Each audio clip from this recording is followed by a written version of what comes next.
여기의 주인공은 레나 마리아입니다. 1968년 스웨덴에서 중증 장애인으로 태어났습니다. 두 팔이 없어요. 성인이 된 지금에도 왼쪽 다리는 30cm 정도밖에 안 됩니다. 의사는 그가 태어난 다음에 3일 동안 엄마에게 그 아이를 보여주지 않을 정도로 너무나 장애가 컸습니다. 그래서 병원에서는 부모에게 그 아이를 장애인 특수보호시설에 맡기라고 종용할 정도였습니다. 그러나 그의 어머니는 딸의 현재 장애가 아닌 장차 하나님이 하실 일을 바라보며 기대했습니다. 그리고 믿음으로 양육하여 중증 장애인에도 불구하고 마리아는 맑고 그리고 밝게 성장을 했습니다. 여러분 영상에서 보신 대로 부모를 따라 수영도 해서 1986년 18세 스웨덴 보리에서 열린 신체 장애자 세계 수영대회에서 50m 배영에서 금메달을 목에 걸 정도였고 1988년 서울 장애인 올림픽에도 출전을 했고 그는 손이 없기 때문에 오른발로 피아노를 치고 스웨덴 명문 스톡홀름 왕립음악학교를 졸업한 다음에 복음성가 가수로 활동합니다. 여러분이 화면에 보신 대로 발 하나 가지고 음식도 먹고 요리도 하고 또 그리고 운전도 하고 미술도 그리고 뜨개질도 하고 애도 돌아보고 하나의 발을 가지고 손이 없습니다. 그래서 그의 수기에 발로 쓴 내 인생의 악보는 스웨덴, 한국, 미국, 프랑스, 독일, 네덜란드, 일본에서 베스트셀러가 될 정도였습니다. 어떻게 보면은 희망이 없는 사람이었습니다. 근데 한 어머니가 이 아이에 대한 희망의 끈을 놓지 않고 희망이라고 잡고 나갈 때 이 아이는 지금도 세계를 울리는 사람이 되었습니다. 희망이라고 하는 것이 우리에게 이렇게 중요하다라고 하는 것이죠. 영국의 수상을 지낸 마가렛 대처 여사는 항상 꼬리표처럼 따라다니는 게 있었어요. 가난한 식료품집 딸이다. 그러니까 두 가지 핸디캡이 있는 거예요. 가난하다. 여자가 무슨 지도자가 되느냐. 이 두 가지가 그에게는 핸디캡처럼 따라다녔지만 그러나 그는 과거와 현실에 얽매이지 않고 미래에 대한 비전, 희망을 키웠습니다. 그 결과 영국 역사와 그 영국을 위해서 귀한 한 페이지를 장식할 수 있는 수상이 되어서 위대한 일을 감당한 사람, 역사에서 마가렛 대처하면은 유명한 사람 아닙니까? 이런 인물로 그가 쓰임받은 것을 보게 됩니다. 이는 가난했습니다.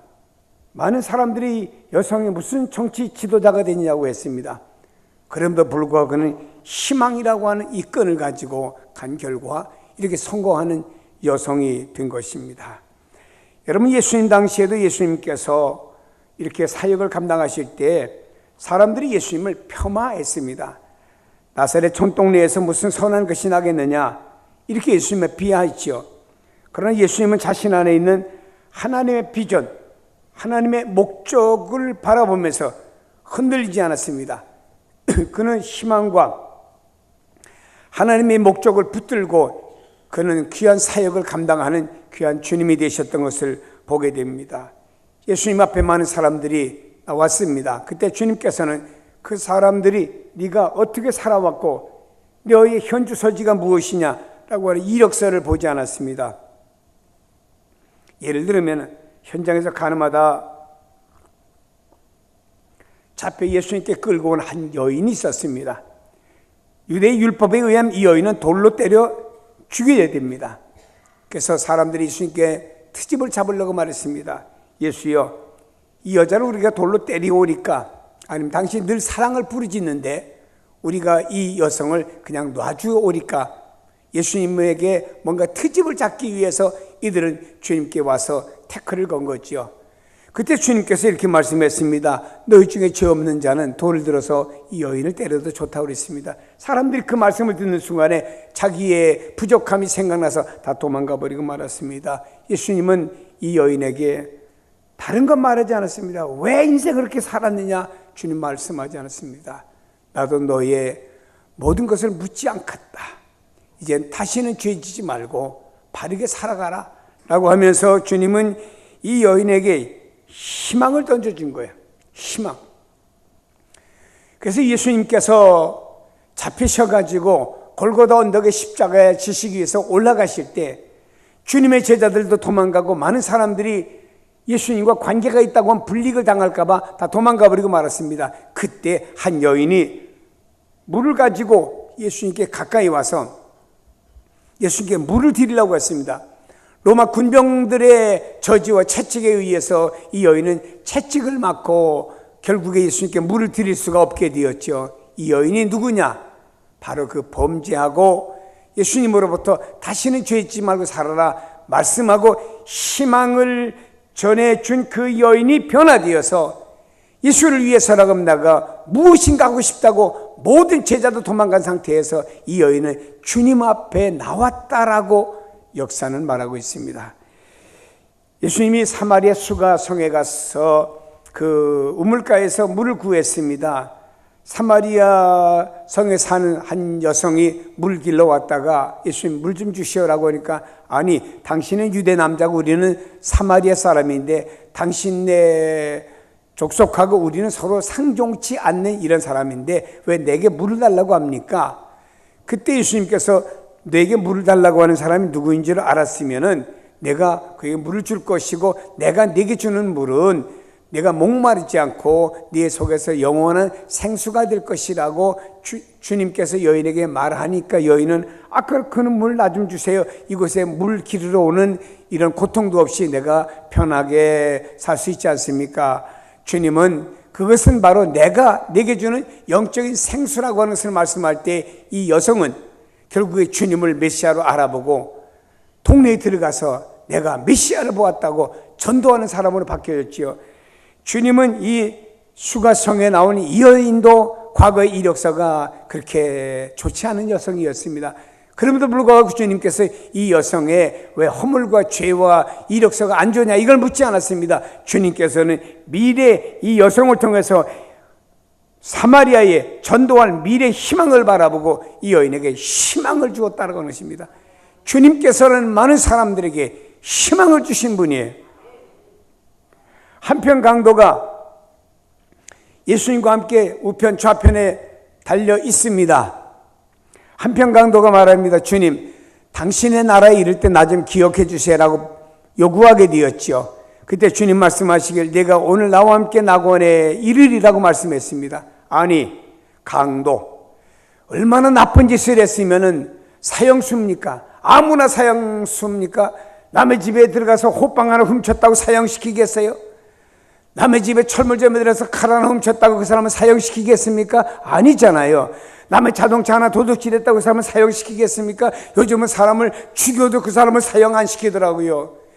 근데 이 사람은 어떤 정치적인 나쁜 일을 했든지 아니면은 이 사회에서 더 이상 살아서는 안 될 사람이라고 인정했기에 그 사람을 사형수로다가 십자가에 못 박은 거예요. 그러나 주님께서는 그에게 희망을 말했습니다. 내가 오늘 나와 함께 낙원에 이를 것이다. 희망을 주었다 이 말입니다. 주님의 놀라운 사역 가운데 보면은 내가 과거에 어떠했느냐, 현재에 어떠하냐, 미래가 어떨 것이냐 볼 때 주님께서는요, 과거나 현재 어떤 상태를 보고 잘잘못을 가리지 아니하고 주님께서는 미래를 바라보시면서 희망을 주신 분이 바로 예수 그리스도이신 줄로 믿습니다. 예수님은 사람을 만날 때 편견을 가지고 사람의 과거나 현재를 보지 않고 그 사람의 미래를 보시며 축복하시고 그 사람을 통해서 하실 일이 있음을 주님은 보셨다는 사실을 기억할 필요가 있습니다. 성경에는 목사도 교사, 주일학교 교사도 교사, 또 목장 예배를 인도하는 목자도 교사, 또 가정에서 부모님도 교사, 모두 다를 교사로 통칭을 하고 있습니다. 예수님에게는 12명의 제자가 있습니다. 그 다음에 확대하면 70명의 제자가 있습니다. 본문에 소개되는 두 명의 제자가 예루살렘에서 엠마오로 내려갔다고 하는 이 두 명의 제자는 12명 속에 속하는 제자가 아니고 70명 속에 들어가 있는 제자입니다. 이들은 예수님의 십자가의 죽으심, 또 여인들이 와서 예수님이 부활했다고 하는 소식을 듣고도 믿지 아니했습니다. 그리고 예루살렘에서 고향인 엠마오로 내려가게 되었습니다. 예루살렘에서 엠마오는 약 12km 떨어진 곳인데 성인들이 빨리 가면은 한 2시간 정도 걸리는 거리였습니다. 그런데 이 제자들은 말입니다, 오늘 성경에 보니까 얼굴에 슬픈 빛을 띠고 그들은 마음이 슬펐습니다. 그들은요, 모든 게 슬펐어요. 그래서 얼굴마저도 슬픈 빛을 띠었다라고 말합니다. 사람이 마음에 어떤 생각과 어떤 환경이 마음에 있느냐에 따라서 얼굴빛이 달라지죠. 사람이 기분이 좋으면 얼굴도 환하게 핍니다. 근데 뭔가 마음에 근심, 걱정, 염려가 있으면 얼굴도 그냥 어두워져요. 이게 인간 아닙니까? 근데 여기에 보니까 슬픈 빛을 띄었다라고 하는 것은 그가 영적인 눈이 가리워지니 현실 속에서 주님이 그들과 동행하고 있음에도 알지 못하고, 그들은 왜 얼굴에 슬픈 빛을 띄었느냐? 예수님이 자기들의 모든 걸 다 버리고 예수님을 따라 예수님의 제자가 되었는데 예수님께서 십자가에서 처참하게 돌아가셨습니다. 그리고 부활하셨다고 하는 소식을 여인들을 통해서 들었음에도 불구하고 그 부활에 대한 확실한 믿음과 깨달음이 결여된 상태였기 때문에 그들은 슬픈 표정을 하고 엠마오로 내려가게 되었다라고 성경은 말합니다. 예수님은 엠마오로 내려가는 길에서 저들과 동행했습니다. 그리고 구약 성경에 예수님이 고난을 받고 영광, 부활해야 되지 않느냐는 말씀을 계속 그들에게 가르쳐 주셨어요. 구약 성경과 예수님을 접목시켜 가지고 예수님께서는 말씀을 해 주셨습니다. 그리고 엠마오로 내려가서 이 두 명의 제자가 아유, 당신 떠나지 말고 우리가 같이 식사도 하고 좀 유숙했으면 좋겠다고 했을 때 예수님께서 그들과 함께 모여서 저녁 식사를 하시는데 예수님이 떡을 띄워 주셨습니다. 떡을 띄워 주실 때 그들이 눈이 밝아진 거예요. 눈이 밝아져 갖고 단숨에 이 부활하신 예수님을 알아보게 된 겁니다. 그래서 단숨에 예루살렘을 뛰어올라와서 제자들에게 예수님의 부활을 전하는 그 벅찬 흥분된 감정, 막 주님의 부활하심을 목격하니까 견딜 수가 없습니다. 그래서 막 가슴이 터질 듯한 그런 마음을 가지고 예루살렘에 뛰어올라와서 제자들에게 부활하신 예수님을 알린 사람이 두 명의 제자인 줄로 믿습니다. 자, 이들에게는 무엇이 있었습니까? 현실은 슬픔과 절망 속에 있었습니다. 그러나 저들이 주님을 만남으로 말미암아 희망과 흥분과 뜨거운 가슴의 사람으로 변한 줄로 믿습니다. 여러분, 마르틴 루터의 전기에 보면은 첫 페이지에 이런 얘기가 나옵니다. 독일의 초등학교 한 교사가 교실에 들어가면은 아이들 앞에서 모자를 벗고, 독일 사람들 모자 많이 쓰잖아요. 모자를 벗고 아이들에게 정중하게 선생님이 먼저 인사를 합니다. 그 다른 사람들이 물었습니다. 아니, 아이들이 선생님한테 인사를 해야지 왜 선생님이 아이들에게 인사를 하느냐? 그랬더니 이 독일 초등학교 교사가 이렇게 말했습니다.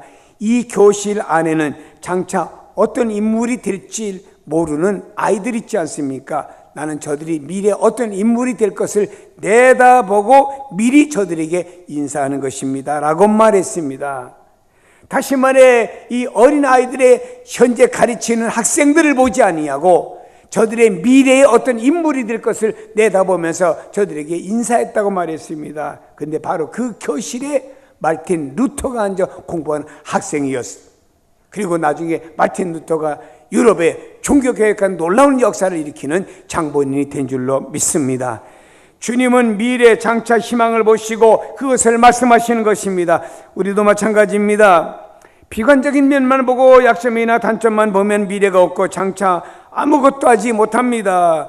주님의 제자들도 약점과 단점이 너무너무 많았어요. 그러나 주님은 그들의 오늘의 단점과 장점을 보고 너희들은 내 제자가 될 필요가 없고 너희들은 아무래도 함량 미달이다라고 주님은 제해버리지 않았습니다. 주님은 그들에게서 희망을 찾고 그 희망 속에서 주님은 저들의 미래를 보았다라고 하는 것입니다.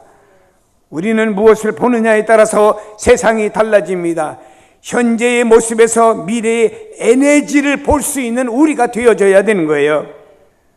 도산 안창호 선생을 통해서 감동과 감화를 받은 수많은 사람들 중에서 많은 애국자가 나왔고 민족의 지도자들이 배출되었습니다. 소크라테스라고 하는 철학자를 통해서 감동과 감화를 받은 사람들 중에서 수많은 시랍의 철인들이 배출이 되었지요. 예수님의 인격적인 감화를 받은 사람들 중에서도 오늘날의 수많은 지도자들과 그리고 선교사들이 배출이 된 줄로 압니다. 여러분, 세상에도 많은 교육이 있습니다만은 교회 교육은 다릅니다. 여러분들이 가정에서 자녀들을 교육하는 자녀들, 크리스찬들의 교육은 달라져야 되는 겁니다. 얼마 전에 신문을 봤더니 한 아버지가 큰딸이 낳았고 그 다음에 하나, 둘, 세 명의 남자아이를 입양을 해서 키웠습니다.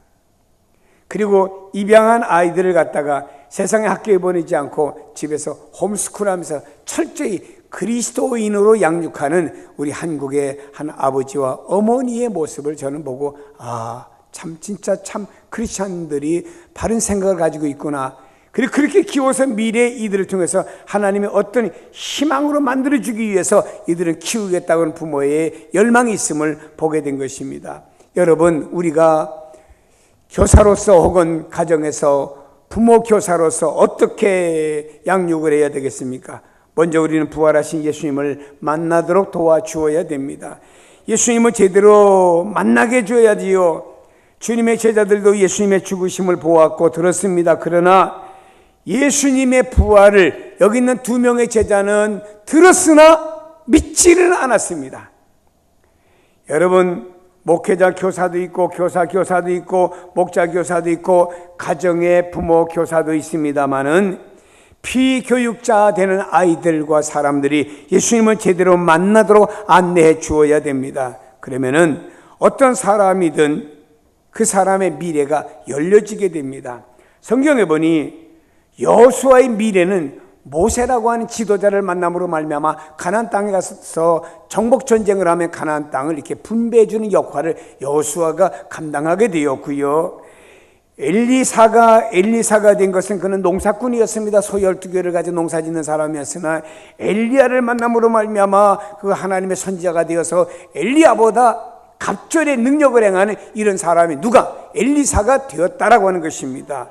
루시라고 하는 여자는 그는 모압 여자였습니다. 모압에 이민 왔던 나움이라고 하는 시어머니를 만나게 되죠. 그러나 나중에 그 남편도 죽었습니다. 그러나 시어머니 따라서 그가 베들레헴까지 돌아오게 되었지요. 이랬던 루시라고 하는 사람은 나오미를 만남으로 말미암아 누구의 다윗의 족보에 할머니로 들어가게 되었고 예수님의 족보 속에 루시라고 하는 여성이 들어가게 된 것입니다. 오늘 성경에 보니 디모데라고 하는 사람은 바울을 만남으로 말미암아 초대교회의 좋은 목회자가 되었다라고 하는 것입니다. 우리는 좋은 스승은요, 누굽니까? 예수님을 만나게 해주는 사람이 진정한 좋은 스승인 줄로 믿습니다. 여러분, 우리 교회가 환경을 탓합니다. 세상을 탓합니다. 트렌드를 탓합니다. 이럴 것이 아니라 주님 앞에 엎드려 주는 그리스도시요 살아계신 하나님의 아들이십니다라고 고백합니다. 그리고 주님은 십자가고 부활입니다라고 고백할 때 주님은 우리를 일으켜 주실 것이고 우리의 오른팔을 붙들어 당신의 능력을 우리에게 부어주실 줄로 믿습니다.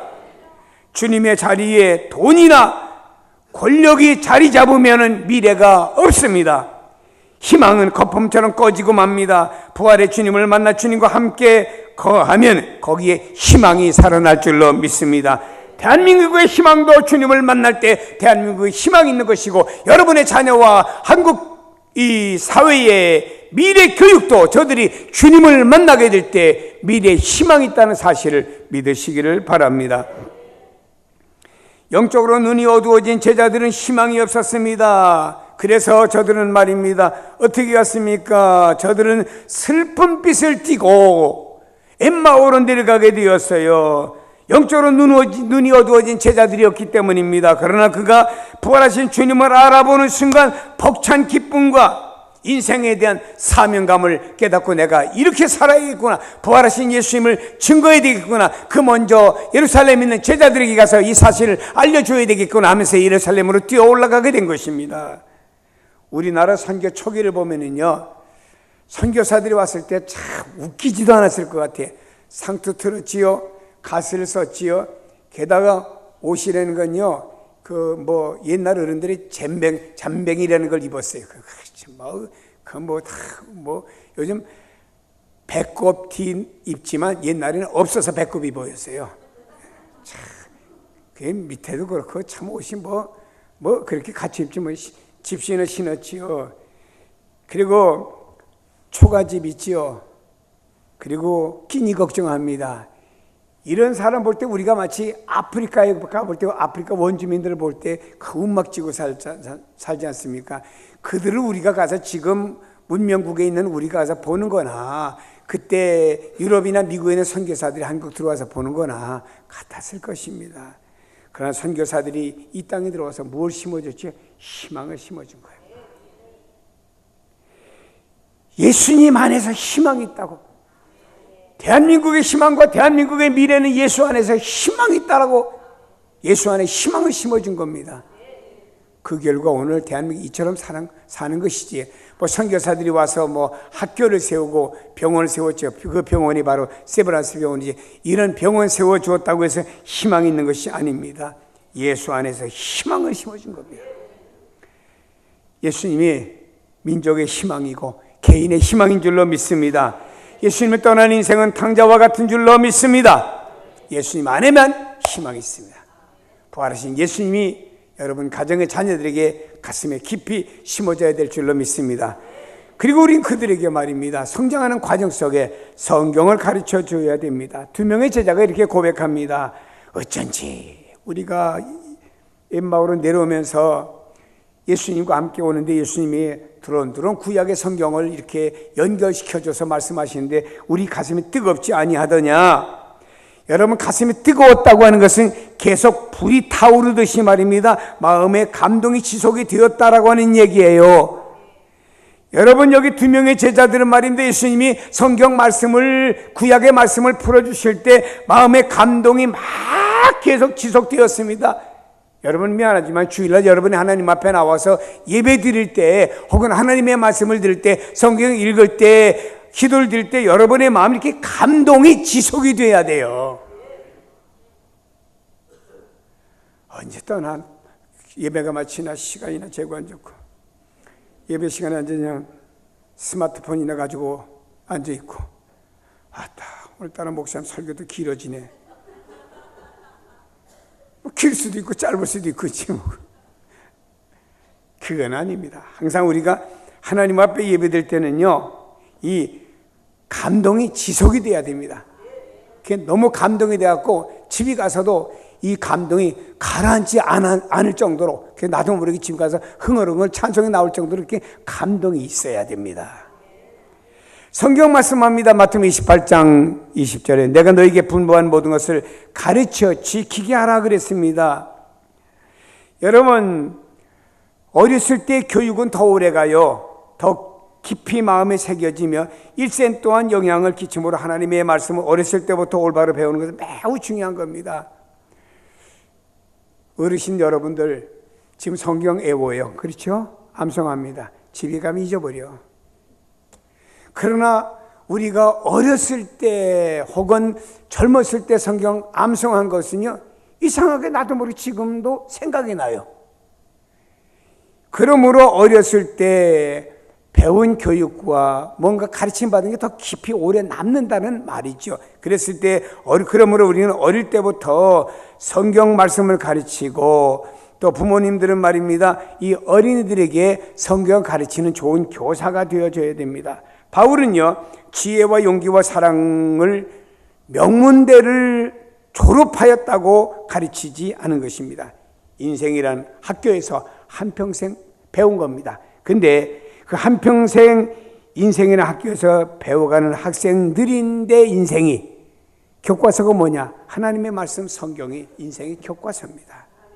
성경에 보면은 배운다는 말이 105번이나 나오고 가르친다는 말이 210번이나 나옵니다. 이만큼 배우고 가르침에 대해 중요하게 말씀했습니다.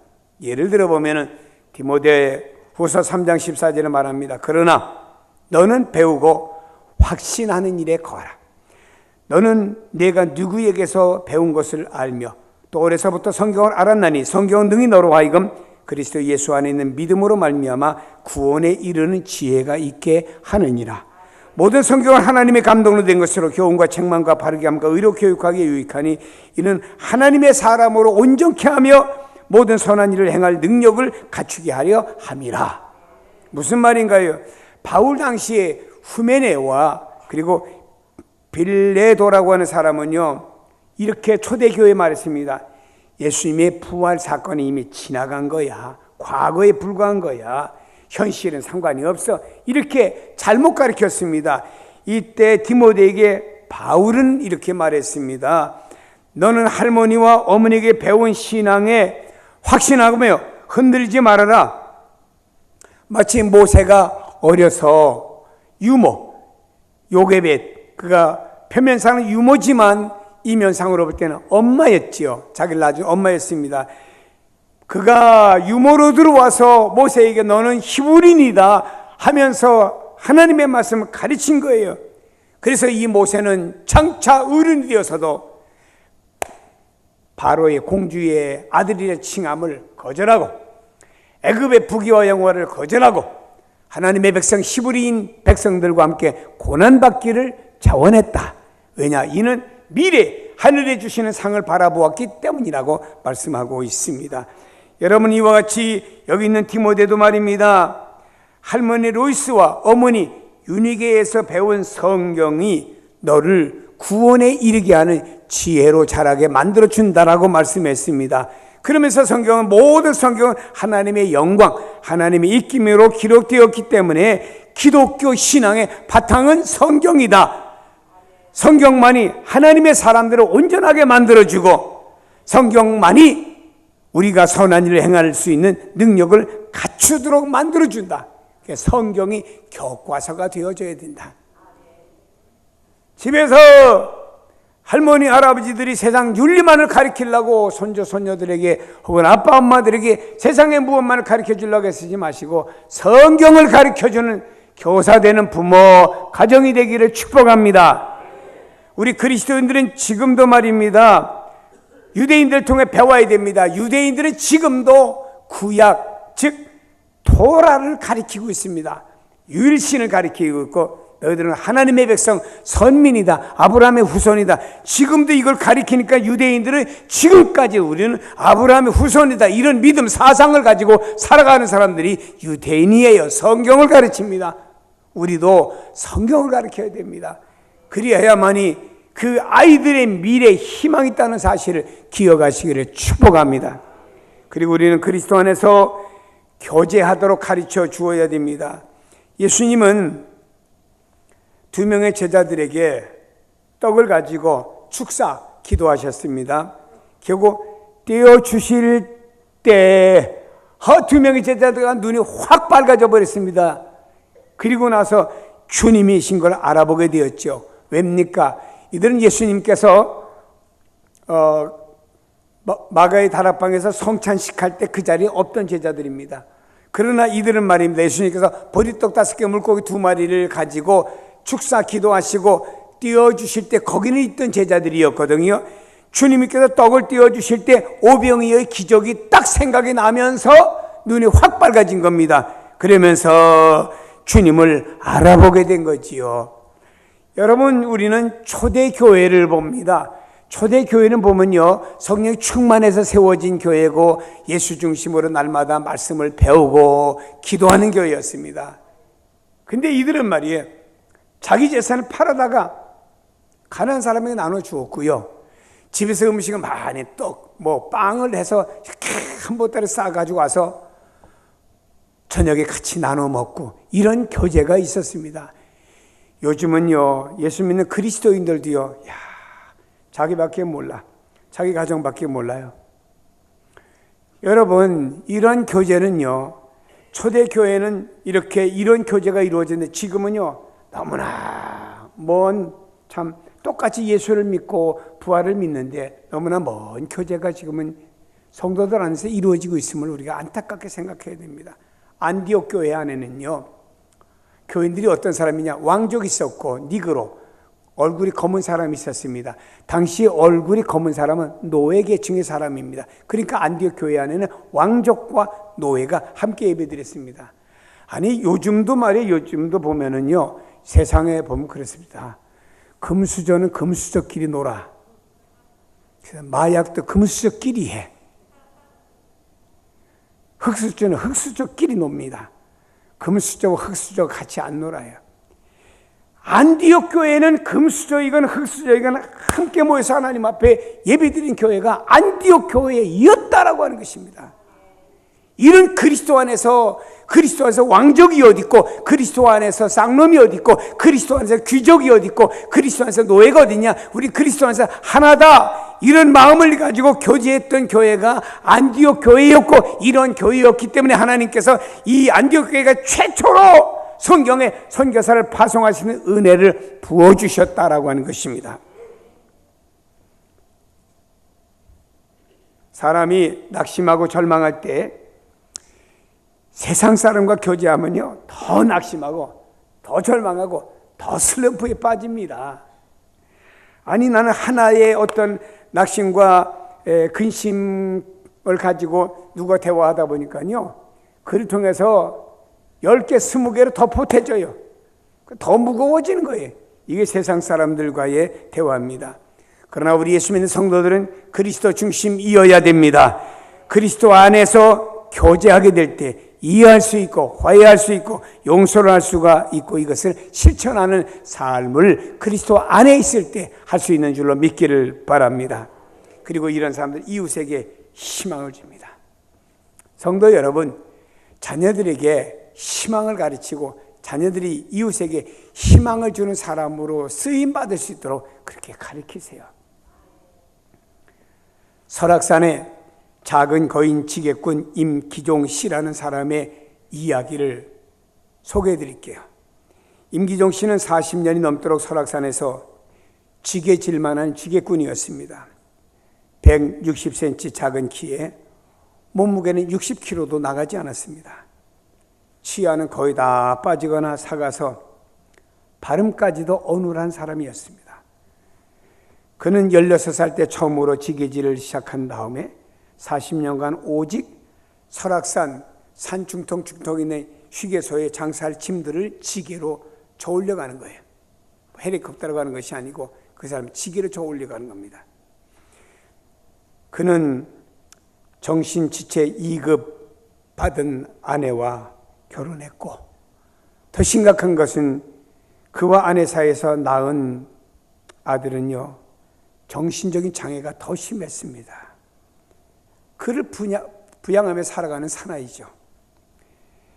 맨몸으로 걸어도 힘든 산길을 40km 넘는 짐을 지고 날마다 오르내립니다. 쉬운 일인가요? 하루에 적으면 4번, 많으면 12번을 설악산을 오르내립니다. 그는 설악산을 삶의 터전으로 삼고 살아가는 상인들의 생필품을 가져다 주고, 그가 주는 돈으로 한 달에 한 150만 원 정도를 법니다. 한 달에 150만 원 정도, 많으면 많을 수도 있고 적으면 적은 돈도 되는 것입니다.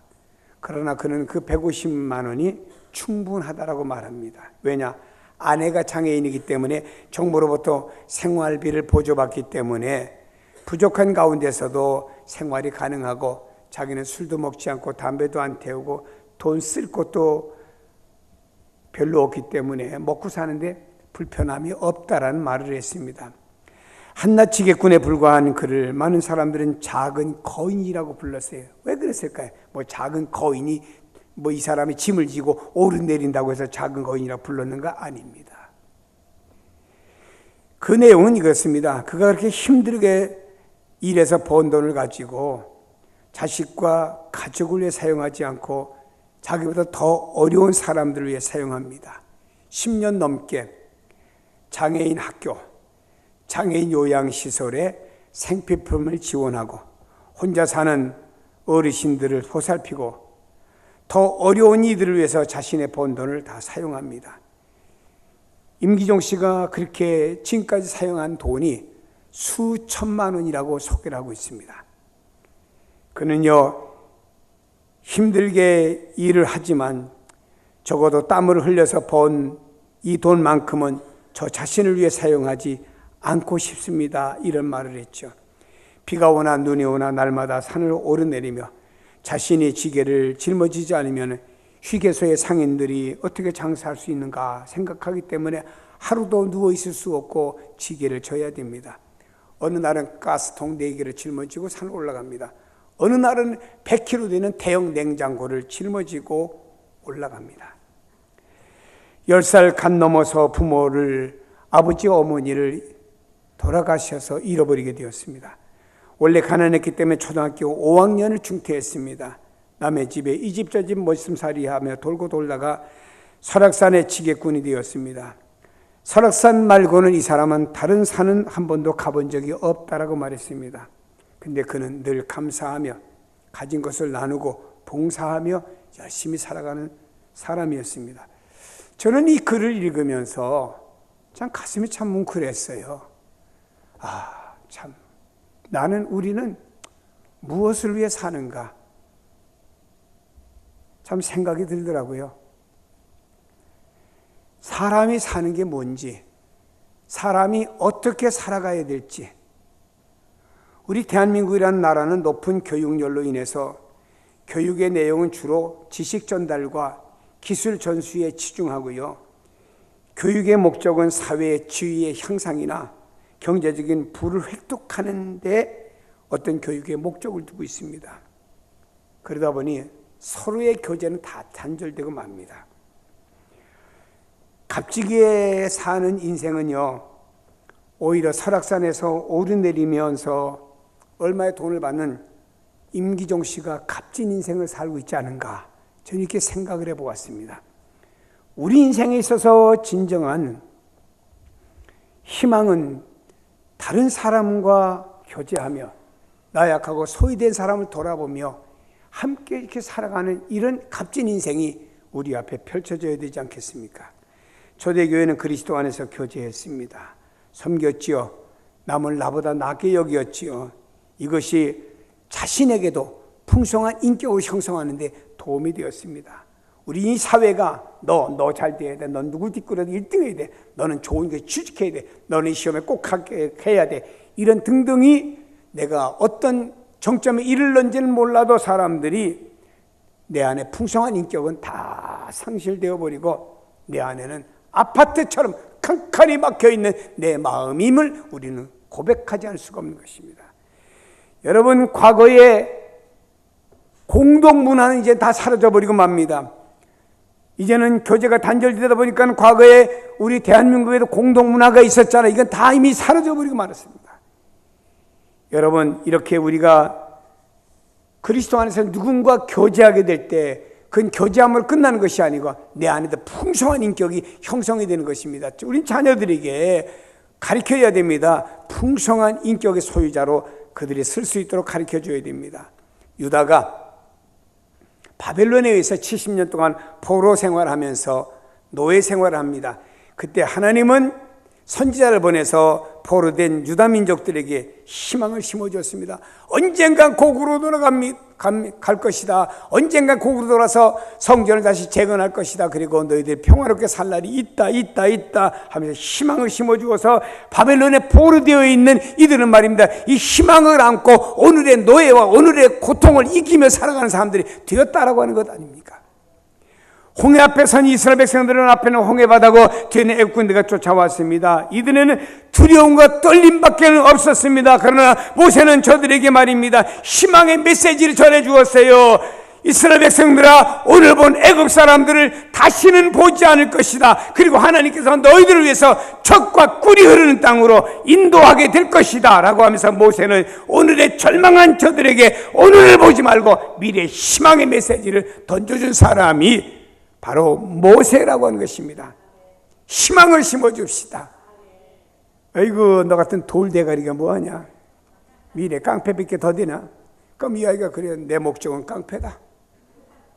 커가지고 주먹만 키워가지고 뭐 하겠습니까? 사랑하는 여러분이요, 우리는 아무리 그 상태가 내가 교육하는 사람들의 상태가 믿음이 어떠하든지 간에 어리든지 절이 있든지 없든지 떠나서 말입니다. 그들에게 다 미래를 바라보며 주님처럼 희망을 심어주게 될 때 한국 사회와 여러분의 가정의 미래는 달라질 줄로 믿으시기를 바랍니다. 기도하겠습니다. 하나님 아버지, 우리 교회 모든 교사들과 우리 교회 모든 부모님들은 사랑하는 자녀들에게 희망을 심어주는 교사들로서 역할을 감당하게 도와주시옵소서. 예수 그리스도의 이름으로